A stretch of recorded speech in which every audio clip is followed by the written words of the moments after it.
ग्रीष्म ऋतु का समय, गर्मी का समय। मन में भाव आया, कृष्णदास जी पौड़े हुए थे लेटे लेटे, गले में थोड़ी गर्मी लगी तो जलपान किया। उसके बाद विचार किया कोई ऐसा फल खाया जाए जिससे थोड़ी गर्मी शांत हो। तो मन में विचार आया, बोले जरूर ठाकुर जी को गर्मी लग रही है, इसीलिए मुझे गर्मी लग रही है। निकल गए महाराज बाजार में लेने के लिए खरबूज। जैसे ही पहुंचे तो महीने का पहला फल आया था। लेने के लिए जैसे ही पहुंचे, दुकानदार से जाके बोला भैया कितने का लगाया, भाव मोल करो।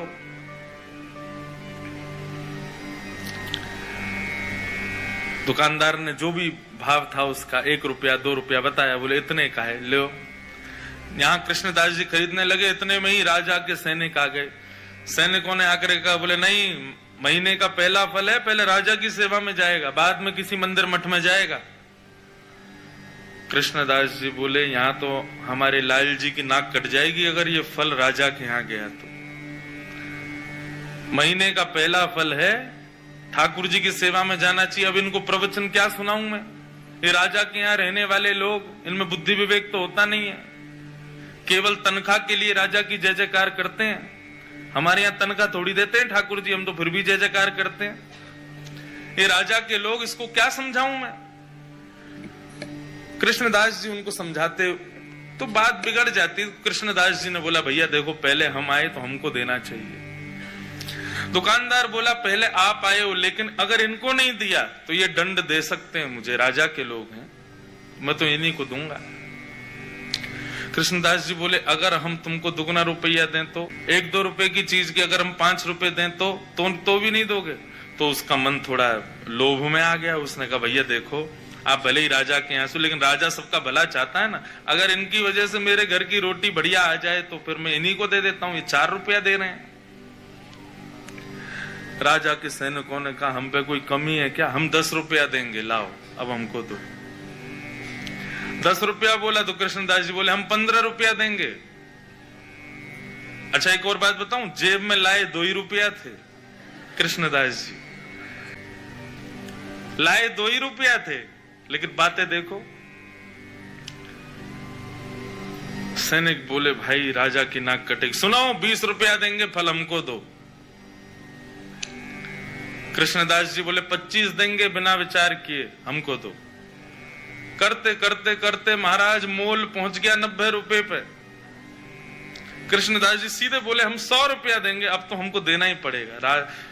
फल वाला सोच रहा है ये जल्दी ले में और मैं यहां से जाऊं, मेरी तो छुट्टी, अब तो 1-8 साल अगर दुकान नहीं भी लगाऊंगा तो चलेगा, 100 रुपया मिल रहे हैं, उस समय बहुत होते थे। जब 100 रुपए पर अंक पहुंच गया कृष्णदास जी का, सैनिकों ने बोला कि भाई देखो, हम भले ही मोल भाव तो लगा रहे हैं, अपने राजा की नाक बचाने के लिए रुपया बढ़ाते तो चले गए, लेकिन अगर राजा ने पूछा कि फल कितने का आया और हमने कहा 100 रुपए का, तो राजा तलवार निकाल के सर धर से अलग कर देगा। बोले राज संपत्ति को तुम कुछ सोच ही नहीं रहे हो कि 100 रुपए का फल लाए हो। अंत में राजा के सैनिकों ने हाथ खड़े किए, बोले इन्हीं को दे दो, हमको नहीं चाहिए। दुकानदार बोला लाओ 100 रुपया। कृष्णदास जी बोले देख भाई, तू मोल निकाल के, तू ये फल निकाल के रख दे, बस हम लेके आ रहे हैं, चाहे कैसे भी लाएं लेके आएंगे, लेकिन इसको रख दे। तुरंत गए, ना जाने क्या क्या वस्तुएं सब लगा करके बेच करके 100 रुपए का फल लेकर के गए। तो कृष्णदास जी दोपहर में फल ले आए, रसोई घर में लाके फल रख दिया। रसोईया जी को बता दिया जाके, बोले हमने जो है वहां रसोई घर में फल रखा है, अभी उत्थापन में ठाकुर जी को खरबूज का ही भोग लगाना।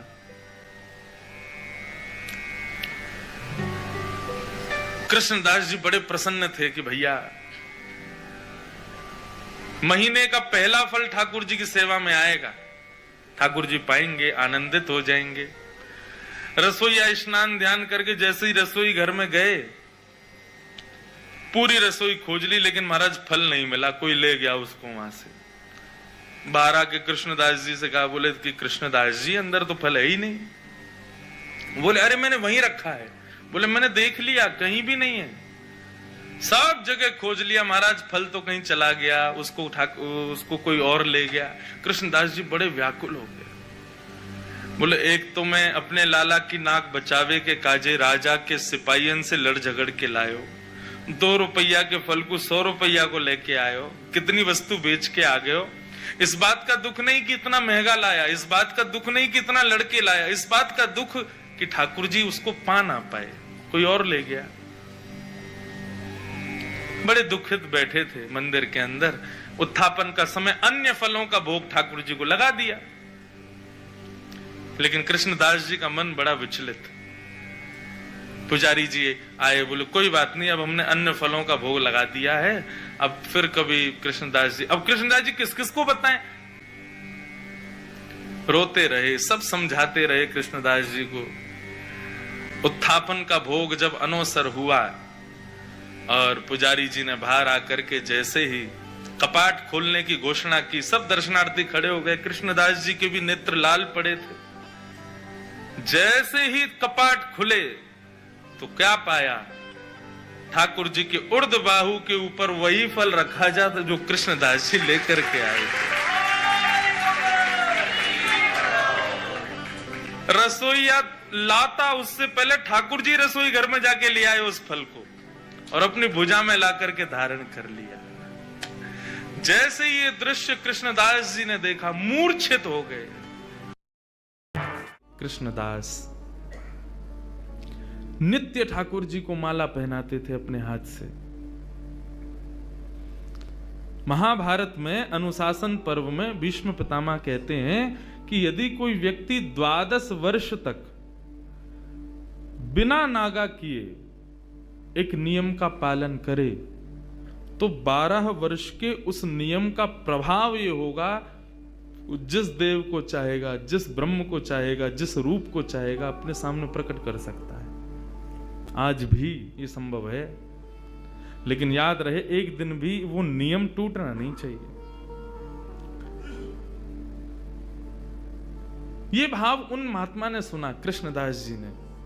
मुझे बहुत प्रिय है कृष्णदास जी का भाव। उन्होंने एक ही सेवा अपना ली।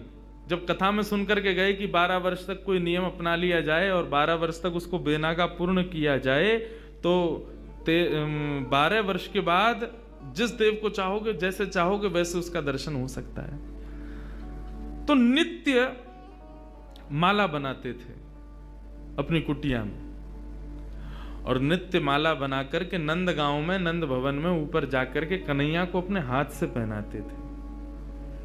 और उनका भाव केवल इतना था, कन्हैया मैं ये नियम इसलिए अपना रहा हूं कि मैं चाहता हूं जिस दिन 12 वर्ष पूरे हों, 13वें वर्ष का पहला दिन प्रारंभ हो, उस दिन मैं ना आऊं, मेरा कन्हैया मेरे कुटिया पे आए, मैं वहीं माला पहनाऊंगा। मेरा बस यही नियम है। नित्य ठाकुर जी को माला पहनाते और माला पहनाने के बाद में कन्हैया के कान में बोलते, लाला 2 साल हो गए, केवल 10 साल रह गए। माला पहनाते, कन्हैया केवल 5 वर्ष रह गए। कन्हैया अब केवल 1 ही वर्ष रह गए। कन्हैया अब तो 6 ही महीना रह गए। कन्हैया अब तो 15 दिन रह गए। अब तो नाचते हुए जाते हैं माला लेकर के। कन्हैया अब तो 1 ही हफ्ता रह गो। रोज माला पहना में, गर्मी पड़े, सर्दी हो, वर्षा हो, खांसी हो, जुकाम हो, बुखार हो, नहीं छोड़ते थे अपना नियम। आज विश्राम दिवस, 12वां वर्ष का अंतिम दिन, ठाकुर जी के सन्मुख गए, माला गले में धराई, लाला सेवा पूर्ण भई अब मोरी, अब मेरी सेवा पूर्ण, प्रतीक्षा करूंगो, कल 13वें वर्ष को पहला दिन है, तू आइयो, तेरे काजे देख 56 भोग बनाऊंगो, तेरे काजे बढ़िया जो है माला बना के रखूंगो, एक सेज सजा के रखूंगो, ने एक देर पौड़ जाइयो मेरे पास, ने एक मोसो बतिया लियो, और लाला तू को जितनो समय मिले तू उतनी देर को आइयो, लेकिन आ जाइयो। और प्रणाम करके उल्टे पांव जा रहे हैं। बोले कि इसका मतलब क्या है? बोले अब कल मैं आऊंगा नहीं, और लाला तू नहीं आयो ना तो जीवन में भूल जाइयो कि मैं कभी आऊंगा। नंदगाम में और नंद भवन में ये मेरा अंतिम प्रवेश है। और प्रणाम करके दिल्ली को चले गए। 56 भोग सजाए, दुनिया भर की सामग्री बनाई, सुंदर सुंदर माला तैयार करी, एक कन्हैया की बाकी के सबरे ग्वाल वालन की बोले बछड़ा बछिया आमेंगे संग में, उनको माला पहनाऊंगा, उनके काज वो भंडारो है, उनके काज भी 56 भोग सजाऊंगा। सबके लिए सब तैयार किया। 13वें वर्ष का जब पहला दिन प्रारंभ हुआ, सुबह से ही राह तक रहे, कन्हैया आ रहे होगो, श्याम सुंदर आ रहे होगो, नंद नंदन आ रहे होगो। अभी श्रृंगार को समय भयो है, धूप की छांव से पता कर लेते हैं कि अभी कौन सा समय चल रहा है। अभी श्रृंगार को समय भयो होगो, अरे लाला व्यस्त होगो, श्रृंगार करके और फिर वाके बाद प्रसाद पाके फिर आवेगो। अभी भी नहीं आयो, कोई बात ना, राजभोग पाके आवेगो, गैया चराते हुए चुपके ते आ जाएगो मेरे पास। अपने मन को सांत्वना दे रहे हैं। दोपहर का समय हुआ, सूर्य बिल्कुल ऊपर, राजभोग का समय चल रहा है। कन्हैया आ रहे होगो, बार बार जामे गुलाब जल लेकर के और छींटे मार करके आ जामे। थोड़ी देर में धूप के ताप से गुलाब जल से वो पृथ्वी फिर से सूख जाती, ठाकुर जी नहीं आए। गैया चरा के दूर चलोगे होगो, शाम को आवेगो, लौटते समय आ जाएगो, 4 बजे आ जाएगो। सूर्य अस्ताचल को जा रहा है और प्रतीक्षा कर रहे हैं। कन्हैया आ रहे होगो, गुलाब जल को छींटा करें, बार बार माला पे जल छिड़क दें, कहीं कोई मक्खी बैठ नहीं जावे, 56 भोग पे वाको विचार करें और फिर देखने लगे कन्हैया आ रहे होगो। नहीं आए श्याम सुंदर। कोई बात ना, शाम को ओलाई करवा करके और फिर रात्रि को प्रसाद पाके कन्हैया फिर आवेगो। तब भी नहीं आए। शयन का समय हो गया, बाबा एक टक बस बैठे हैं, कन्हैया आ रहे होगा। है सके नंदरानी यशोदा नंद बाबा को शयन करवा के आवेगो। रात्रि हो गई, नहीं आए ठाकुर जी। कृष्णदास जी मुस्कुराने लगे। 12 साल से एक टक बिना नागा किए अपने नियम में लगा हूं। आज तक कुछ नहीं मांगा कन्हैया से, केवल ये मांगा कि मेरी कुटिया पे आ जाइयो, मेरे हाथन से माला पहनो, वामू श्रम हेरोया को। तुरंत अपने 56 भोग को पूरा एक पोटला बनायो, माला उठाई, सब सामान वहां से तुरंत धर लियो और कुटिया में तालो लगा करके बाबा निकल गए नंदगांव से।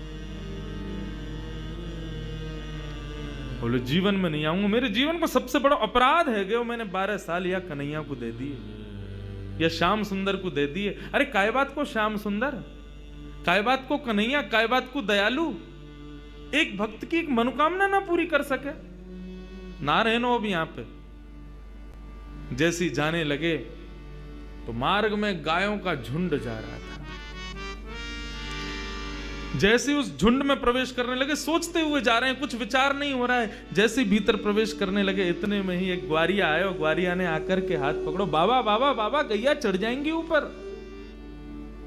पीछे मुड़ करके देखो तो नन्नो सो एक बालक, ऊंची धोती पहनी, सिर पर स्वाफा पहनो भयो है और एक लठिया को अपने कंधा पे लगा करके वापस दोनों हाथन को टांग करके और बाबा के पास आयो है। बाबा गैया चढ़ जाएंगी, अभी मत जाओ, गैयान को जान दो पहले। बाबा बोले कौन की गैया है ये? बोले नंद बाबा की गैया हैं। कितनी गैया और हैं? बोले अभी बाबा बहुत हैं। कितना समय लगेगा? बोले बाबा अभी समय लगेगा, इन्हें सबन ने जान दो, फिर तुम चले जाइयो, तब तक यहां बैठ जाओ, आ जाओ, नेक मोते बतिया लो। बाबा बैठ गए, पूछने लगे कहां से हो, क्या हो, कैसे, कहा, सब बात चलन लगी। बोले वो सब बाद में बताऊंगा, बाबा ये बताओ यहाँ में तो देसी घी की सुगंध आ रही है, या मैं कहा धरो भीतर? बोले अब कहा बताऊं तो को, ये छलिया माखन चोर ऊपर बैठो का कपटी एक नंबर को, या के काजे 56 भोग बनायो, आयो नहीं, जा रहा हूं छोड़ छाड़ के। बाबा तो फिर या को का करोगे?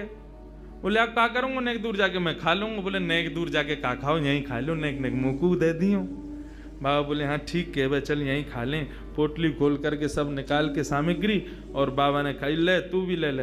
बाबा मेरे हाथन में गोबर लग रहा है, गंदे हरे, धोबे जानो पड़ेगा, कहां ते जल लाऊंगा?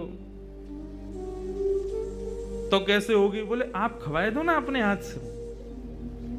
बाबा बोले अच्छा, ऐसे ही तेरो स्वामी ऐसी सबरे गाम के बहु सेवा करवावे, तुम सेवा करवा लो। जान भी प्रेम ते ना दे रहे मुंह को, अब वो अपनी सेवा करवावे गो। पूरा गांव ही 100 है।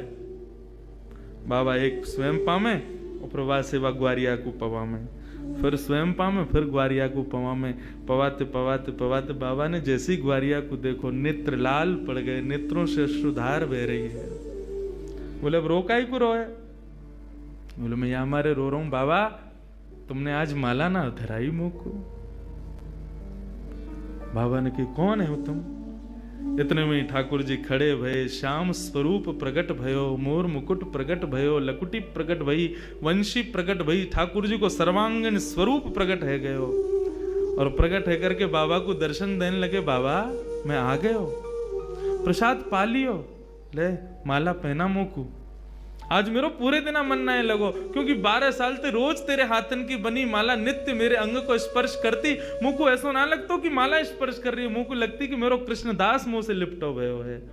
आज पूरे दिन व्याकुल रहो बाबा में, मुझको जल्दी अपनी माला पहना, और तू माला पहना के आज मेरो आलिंगन कर ले। कृष्णदास क्रोध में देख रहे हैं, नहीं पहनाऊंगा, आज नहीं पहनाऊंगा, आज ये माला किसी और के गले में जाएगी। ठाकुर जी बोले कौन के गले में? बोले मैं यह विचार कर रहा हूं कि मैंने बरसानो जावे को मन बनायो तो कन्हैया प्रकट है गयो। यदि ये माला जाकर के किशोरी जी को ही धरा दूंगो और वहीं जाकर के उनके चरणन में ही रहूंगो, जहां जावे की इच्छा मात्र से कन्हैया प्रकट है गयो। यदि वहीं निवास करूंगो तो कन्हैया तो रोज आवेगो। ठाकुर जी हाथ पकड़े, पांव पकड़े। कृष्णदास बोले अब ना रुकूंगा, अब तो किशोरी जी के चरणन में ही जाके रुकूंगा। सीधे दौड़े, पीछे पीछे ठाकुर जी दौड़ रहे। अरे बाबा रुक जा, अरे नेक रुक जा, मेरी सुन तो ले। बोले जो कहनी है मां अदालत में आके पेशी करियो, अब तो मैं वहीं रहूंगा। दौड़ करके गए और जाकर के सबसे पहले अपना नाम बदलो, अब ते मैं राधा दास। किशोरी जी के चरणन में जाकर के माला धरा दी और जैसे प्रणाम करके किशोरी जी को देखो है तो वही किशोरी जी में श्याम सुंदर, वही श्याम सुंदर में किशोरी जी, ऐसा भाव उनके सामने प्रकट है गयो। कहने को अभिप्राय भागवत भी इस बात को स्वीकार करे कि तस्य भाव प्रभावेण विरहोस्मान न संस्पृशेत। यदि किशोरी जी की शरण ले ही जाए तो ये श्याम सुंदर कभी कोई को विरह ना दे सके। ये श्याम सुंदर नित्य किशोरी जी के ही हैं, उन्हीं के ही हैं। ऐसे किशोरी जी को हम बारंबार प्रणाम करें, बारंबार वंदन करें, वो हम पे कृपा करें।